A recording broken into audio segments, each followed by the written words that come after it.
երկու օր առաջ, եթե չեմ սխալվում, հենց բյուջեի քննարկմանը զեկույցի ընթացքում Նիկոլ Փաշինյանն ասաց, որ ադրբեջանական կողմի հետ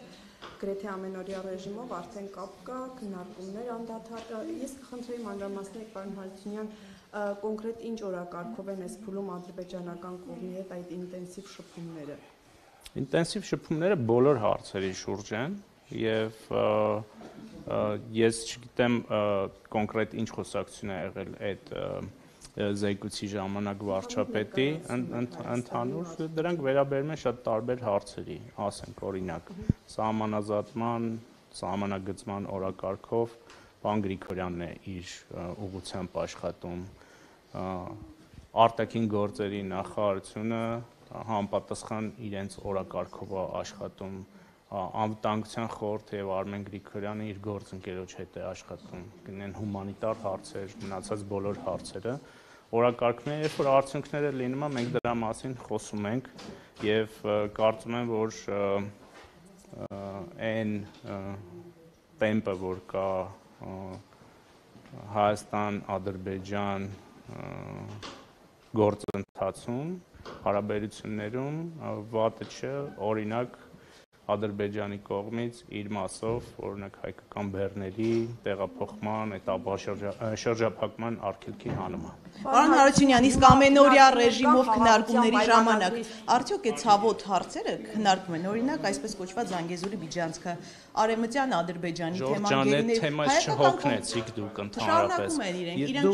Դուք ընդհանրապես չհոգնեցիք այդ թեմաներից Զանգեզուրի միջանցքի։ Եվ մենք ենք մեր կարծիքը ասել, եւ իրանք են իրենց կարծիքը ասել, կան ստորագրված փաստաթղթեր։ Այդ փաստաթղթերում շատ հստակ եզրույթներ, տեղանուններ, անվանումներ, ինչի եք անընդհատ ավելորդ լարվածություն ստեղծում այդ բանը։ Okay, մենք չենք ստեղծում, կան քննարկումներ այս պահին, պարոն Հարությունյան, նախաստորագրվեց, բայց ստորագրման մասին կարծես թե դադար է այս պահին, եթե այդպես չեք ասել, դե երկկողմ շփումներում այդ հարցը անընդհատ կա եւ պետք է փորձենք նաեւ ընդհանուր եզրեր գտնել, որպեսզի օր առաջ այդ փաստաթղթը ստորագրվի։ Պարոն Հարությունյան, իսկ պետությունների ղեկավարների միջև ուղիղ շփում կա թե ոչ։ Պետությունների ղեկավարների միջև այն ժամանակ, երբ որ շփում լինում է, դուք դրա մասին իմանում եք պարտադիր։ Իսկ պարոն Հարությունյան, դուք կիսում եք տալիս այդ բերանը փակելու եկեղեցու ցուցանելու հետ կապված, ասում եք, թե դա իրավական տիրույթ է, մենք թողի ամեն մեկը զբաղվի իր գործով, չենք խառնվում, բայց կոնկրետ 3 Եվրանեստի խորհրդարանական վեհաժողովի նիստին եվրապատգամավորներից մեկը Նաչո Սանչեսը ձեզ ամոթանք տվեց, որ 20-40 ոստիկան եք ուղարկում մարդկանց խոսքի համար բանտ եք նետում ու հիշեցրեց, որ դուք տենց ուզում եք ԵՄ անդամ դառնալ, ժողովրդավարական պետություններում նման կերպ չեն վարվում։ Սա էլ ձեզ չի առնչվում։ Երբ որ իսպանացի падգամավորը գալիս է եւ Հայաստանի Հանրապետության տարածքում նման դիրքորոշում է արտահայտում, դա նշանակում է, որ այս պետությունը եւ մեր իշխանությունը միտված է ժողովրդավարական գործընթացները զարգացնել, չփախնել մեր կողմից անարդարացի քննադատությունից, լսել դա եւ ընդունել գիտություն։ Յուրաքանչյուր պետության համախմբմանը հարգելիս դա իսպանացի падգամավորը զգուշացնում է, օքեյ։ Դուք պետության համակզգա իսպանացի падգամավորը գնահատականների միջում բավականին ընդդիմադիր դասախոս եք եղել, ազատ արտահայտվել եք, բայց որևէ մի ՀՀԿ-ականի երեխա, օրինակ, ձեր ընդդիմադիր դասախոսությունները չնկարեց տար ռեկտորին, որ ռեկտորներ օրինակ պարոն Հարությունյանին որոշում կայացներ աշխատանքից հեռացնել։ Ինչու է այսպիսի կատաղի պայքար մղում ազատ խոսքի դեմ։ Իմ ուսանողները լսարանում երբեք ընդդիմադիր ելույթներ չեն լսել կամ որակումներ չեն լսել, իմ դասախոսությունները լսարանում եղել են բացառապես այն դասախոսությունների շրջանակներում, որոնք եղել են։ Եվ ես չգիտեմ ինչի մասին է խոսքը։ Հարցումից մեջ բերում է արել իշխանությունների նկատմամբ լոյալ վերաբերմունք ունեցող Սոժ Ջանիբեկյանի ֆիլմից։ Ես չգիտեմ ինչի մասին է խոսքը։ Հարցը տրվեց ինձ հետ կապված, ես պատասխանեցի։ Եվ ներողություն։ Եվ միաժամանակ կարող եմ ասել, որ սոցիալական ցանցերի այս զարգացվածության պայմաններում ես ունեցել եմ ուսանողներ, որոնք իմ գործունեությանը հետևել են եւ հետևել են այն քաղաքական ուղուն, որին ես եմ հետևում։ դիցուկ իշխանության մեջ կան մարդիկ, որոնք եղել են իմ ուսանողները, բայց դա ամենևին չի նշանակում, որ ես չարաշահել եմ իմ ուրեմն լիազորությունները որպես դասախոսի եւ պարտականությունները եւ նման գործունեություն եմ ծավալել, բայց ես ձեզ ասեմ, որ իմ ունեցած տեղեկություններով Երևանի պետական համալսարանի ռեկտորը ապրիլի 22-ին 2018 թվականի որոշում է կայացրել ինձ հեռացնելու, բայց ապրիլի 23-ին հեղափոխության օրերն էր, ապրիլի 23-ին այդ հրամանը անհետացել է։ Մինչև էդ էլ եղել են փորձեր ճնշելու, սահմանափակելու, բայց ես կարծում եմ, որ նույն ԵՊՀ ղեկավարությունը շատ լուրջ մտահոգություններ է ունեցել, որ ոնց կարանք ճշտենք որտեղ սահմանափակման դեպքում, ես փաստերի մասին եմ խոսում, եւ հնարավոր սահմանափակման դեպքում ես ասում եմ, ես ունեմ տեղեկություններ, ես չեմ ասում, այդ մարդը այդպիսի բան է արել, հարգելի գործընկերներ, եկեք մեկ post factum հայտարարություններ եք անում, ուզում եք արդարացնել այսօրվա որոշումը ռեկտորի։ Ես ուրիշ բաների մասին եմ ասում, նաև, որ եղել են մինչև այդ սահմանափակման փորձեր, բայց այդ մարդիկ, այդ թվում նաև Արամ Սիմոնյանը հասկացել են, որ դա շատ ավելի վատ հետևանքներ կունենա Երևանի պետական համալսարանի համար, քան իմ սահմանափակումը։ Պարոն թեմայի շարունակություն էլի կներեք։ Տեսեք, պետհամալսարանը պատճառաբանել է, որ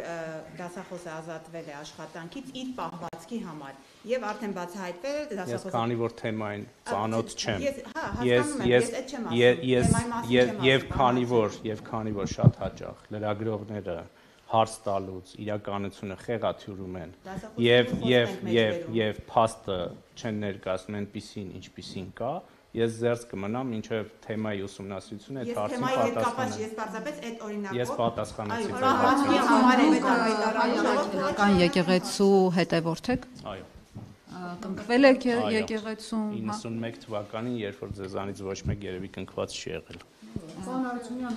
Մեկին չէ, ես կնքված եղել եմ ծնված օրվանից, նո հենց ծնվել եմ, բայց բանը եկեղեցու հետ կապված այս աշխարհը ես տեսնում եմ, որ դուք էլ շատ գրառումներում անդրադարձել եք, կաթողիկոսին իր քաղաքացիական անազգանունով եք դիմել, ընդհանրապես չեք կարծում, որ սա լուրջ հարված է հասցնելու հենց հայ առաքելական եկեղեցուն։ Եթե տեսել եք բոլոր գրառումներում, հիմնական գրառումներում ես հենց այդ եմ նշում, որ Կտրիչ Ներսիսյանի գործունեությունը եւ շարունակումը հարվածում է հայ առաքելական եկեղեցուն։ Այո, գտնում եմ։ Ներողություն, պարոն Հարությունյան, ձեզ մկրտել է հենց այդ, ինչպես դուք եք նշում, Կտրիչ Ներսիսյանի կողմից օծված հոգեվորական։ Չէ, 91 թվին ինքը չէր, այն ժամանակ Վազգեն առաջինն էր։ Հարվածում պարոն Հարությունյան, ինչով է հարվածել մինչև այսօր, ինչ է եղել։ Ինչով է հարվածել։ Այդ խնդիրը նոր է առել, դուք եք բարձրաձայնում եւ ասում եք, որ հարվածում է հայ առաքելական եկեղեցու, ինչով է հարվածում։ Այս խոսակցությունը զրոյից ենք բացում։ Ասենք եկեք կոնտեքստներից կտրված կամը։ Որն էր, պարոն Հարությունյան։ Զրոն, երբ որ սկսեց խոսակցությունը նրա ոչ կուսակրոն լինելու մասին։ Դուք գրառում եք արել, որ 2020 թվականին հանդիպել եք կաթողիկոսի հետ, ինչ եք քննարկել։ Արդյոք այդ ժամանակ ձեզ հայտնի էր այս ամեն ինչ, ինչ այսօր դուք գիտեք, եւ խոսել եք այդ մասին։ Անկեղծ ասած, 20 թվականին, երբ որ հանդիպել եմ, դրանից հետո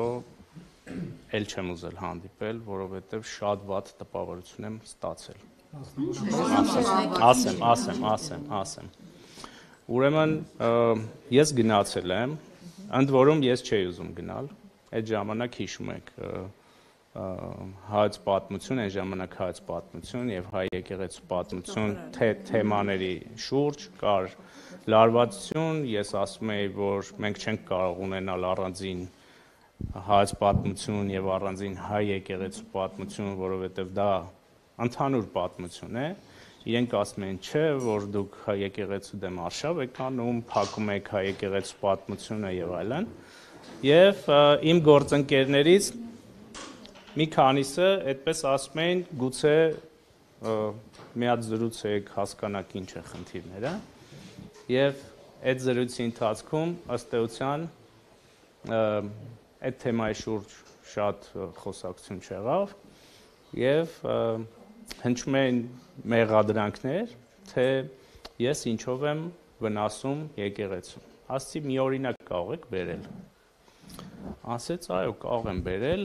կանչեց իր օգնականին, ասեց հələ մի հատ այն թուղթը բեր։ Այդ օգնականը բերեց թուղթը, ասում է գիտես, դու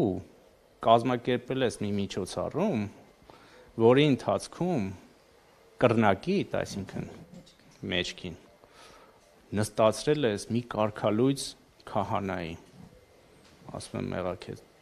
Տեր Աստված, ես ոչ մի կարգալույծ քահանա չեմ ճանաչում, հոգևորական։ Ասում է չէ, ճանաչում ես, դու կազմակերպել ես, ասում եմ իսկ կա ապացույց որևէ, որ ես այդպիսի բան եմ արել։ Ցուցադրում եմ մի նկար, որտեղ Գանե Աբրահամյանի ակումբ 3 էր, չէ՞։ Հոդված 3-ում ինձ եւ Սուրեն Պապիկյանին, որը այն ժամանակ տկեն նախարար էր, հրավիրել են, չեմ հիշում արդեն ինչ թեմայով քննարկման, վերաբերում էր հանրակրթությանը, նստացրել են առաջի շարք եւ ում վրա ինքը ցույց է տալիս, նստած է հետևի շարքում, մի տեղ, որը կապ չունի ոչ ինձ հետ, ոչ Սուրեն Պապիկյանի, ասում է դու միջոցառում ես կազմակերպել եւ այսպիսի շարան եւ այս մարտիկ այս բարքերով, այս ստով, այս կեղծիքով այն ժամանակ նախարար Արայիկ Հարությունյանի շուրջ ստեղծում էր մթնոլորտ եւ ուներ պապկա, որի մեջ դրված էր այդ կեղծիքը եւ այդ կեղծիքով ինքը սրբազաններին, մյուս հոգեվորականներին կերակրում էր։ Էս է եղել իմ Սա եղավ Հրայր Թովմասյանի գրիչի պատմությունը, Խաան Հարության։ Ունենց ներկայացրեցիք, մտածեցինք այդ ինչ պահվածքներ ունեցել Ես ճիշտն ասած չգիտեմ էլ իրան, չգիտեմ ում մասին է խոսքը, գուցե հիմա ակտիվ էլա, նույնիսկ նկարը հիմա վիզուալ չեմ հիշում, թե ով է ինքը նստած, բայց ցույց էր տա։ Հարության նորմալ չի, որ մարդը կասկածներ ունենա, հաստատության ըստ փորձագետների անցել է անձնական դաշտ մտնելու, մարդկանց տեսանկարը չգիտեմ, անելու, ԿՊ-ում մտահոգություն ունեն, որ Նիկոլ Փաշինյանը, քանի որ ԱԱՑ-ն եւ այլն կոնկրետ իրեն են ենթարկում, որ նույն քվականների վերաբերյալ էլ բազմաթիվ նույն ապովանդած կոմպրոմատներ կարող են ունենալ եւ մամուլում բարբերաբար գրել այդ մասին։ Այդպիսի մտահոգություն չունեք, որ մի օր էլ ինչպես գործընկերս քիչ առաջ Արփսիմեն հարգելի գործընկերներ, բաղնիքում օրինակ ձեր կամ որևէ այլ բաղնիքում կարող են տեսախցիկ գնել։ Հարգելի գործընկերներ, չգիտեմ այդ ինչ համոզմունքով եք բոլորդ պնդում, որ դա չեք հարցնում, դուք պնդում եք։ Եվ այդքան ամբասիր է, որ դուք հոգևորական ձեզ հետ խոսել չցանկանալու այդ ցանկությունը առաջանում է նրանից, որ ոչ թե դուք գալիս եք հարցեր տալու, այլ ձեր պնդումները անելու եւ վերնագրեր գրելու համար։ Այ երբեմն թեպետ ես երբեք բան չեմ արել, չեմ հրաժարվել